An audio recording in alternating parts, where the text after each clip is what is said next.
Good afternoon, my friends. Hope you guys had a great weekend. It was a nice weekend. Today is a gorgeous day out. I was just outside chasing down my dog again. So I'm going to read our book, and we have a little bit of follow-up work afterwards. We're still on Vampires Don't Wear Polka Dots. And I did get our new book, so I'm going to start that as well when this one's done. We're almost done with this one. I'm going to read. You're not going to read. I'm going to read chapter 9 and 10 today. And you'll have some work in your email. I hope you guys are doing well. I miss you guys. Send me some videos of yourselves, pictures, whatever. Here we go. Chapter 9, The Boss. The students the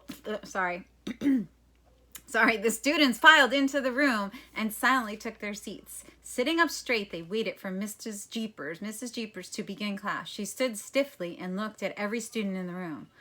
When I was a child in Romania, we were taught to be respectful to all others, she began. It was a reward in itself when we pleased our elders. We only needed to be told once to keep the floors free from litter or keep our appearance very neat. Mrs. Jeepers paused to glance at the floor. Papers were scattered around nearly every desk. She cleared her throat once and then waited. Some students looked uncomfortably at each other while a few others tucked down into their shirts and swallowed wads of chewing gum. Then, very slowly, they leaned down and scooped up trash, pencils, and erasers so that the floor was clean. Without waiting to be asked, Howie walked to the front of the room and picked up the trash can. He kept his eyes glued to the floor as he walked up and down the aisles collecting all the trash. Thank you, class. Particularly Howie. I am sure I will not need to remind you again about the appearance of the room or yourselves. Mrs. Jeepers' green eyes flashed and her brooch seemed to glow dully. Forgive me if I seem to be grouchy today, Mrs. Jeepers continued. I had the unfortunate experience of having prowlers enter my home last night. They disturbed my sleep. She peered around the room, letting her green eyes rest on Melody and Eddie for a split second. Then she blinked and smiled. However, no harm was done, and I am willing to forget the experience. I feel sure that it will never happen again. Now, please, open your English books, and we will begin our lesson. Melody's hands trembled as she peeked at Eddie. He had his attention glued to his book. No one made a sound as Mrs. Jeepers began teaching the class about nouns and verbs. The rest of the morning passed quickly. By lunchtime, the third graders had finished all their assignments and were ready for a break. In the cafeteria, they quietly began to eat their lunches. "What's wrong with you guys?" Ben asked from the next table. Ben was a fourth grader in Mr. Power's room. He was known for his loud voice and for his dumb jokes that he told.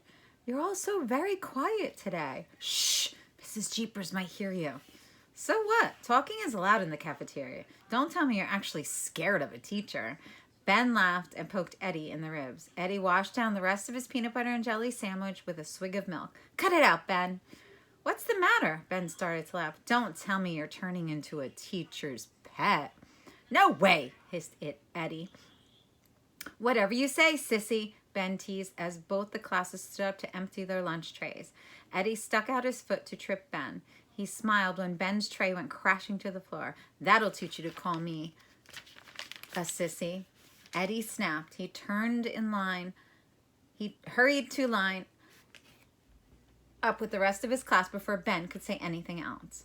Once the third grade class was back in their room, Eddie started thinking. Things had definitely gotten out of hand. He wasn't used to a teacher making him behave.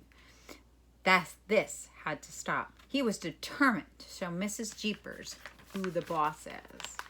There's a picture. Chapter 10, Freeze. Eddie went into action. He knocked something off every desk he walked by, scattering papers everywhere. He stuffed a wad of bubble gum in his mouth and started popping bubbles loudly. Melody looked at him in disbelief. "Are you crazy?" she whispered. "I know exactly what I'm doing," Eddie said as he blew another big bubble. Melody shrugged. "It's your funeral, buddy." Mrs. Jeepers paid no attention to Eddie. She was too busy grading papers. Eddie decided to give her something to notice. He slouched down in his chair and kicked his shoes off. Then he propped his feet up on the seat in front of him. Once he was comfortable, he started stretching his gum to see how long he could make it. When it finally broke, he twirled the slim strand around his finger. Mrs. Jeepers still did not look up. This was getting ridiculous. Then he had an inspiration. He took 3 giant gulps of air, put his head down, and let out a huge, deep burp. Howie laughed out loud but stopped when Mrs. Jeepers cleared her throat. Eddie stuffed the gum back into his mouth, and with precise timing managed to pop a bubble and burp at the same time. A few kids around him snickered. Eddie was feeling good now. He was ready for his grand finale. He looked around to make sure everyone was watching. Then he blew the biggest bubble he'd ever blown. Just as he was ready to suck it back into his mouth, he saw Mrs. Jeepers through the filmy pink bubble. Her eyes flashed and she gently rubbed her brooch. She held up her hand and flickered her finger in Eddie's direction. Instantly, the bubble popped. There's a picture.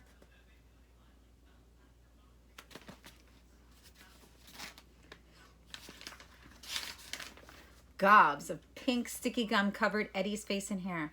Mrs. Jeepers smiled her odd little half smile and then went back to grading papers. A few kids stared with their mouths hanging open. Mrs. Jeepers hadn't even moved from her desk, but she made Eddie's bubble pop.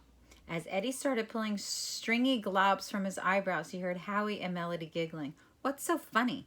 he said, pulling gum from the tip of his ear. Howie turned back to his work, but Melody couldn't stop laughing. "She's really got you this time," Melody whispered between giggles. "What are you talking about? It was just a coincidence," Eddie snapped. Melody shook her head as though she didn't believe him, then turned back to her work.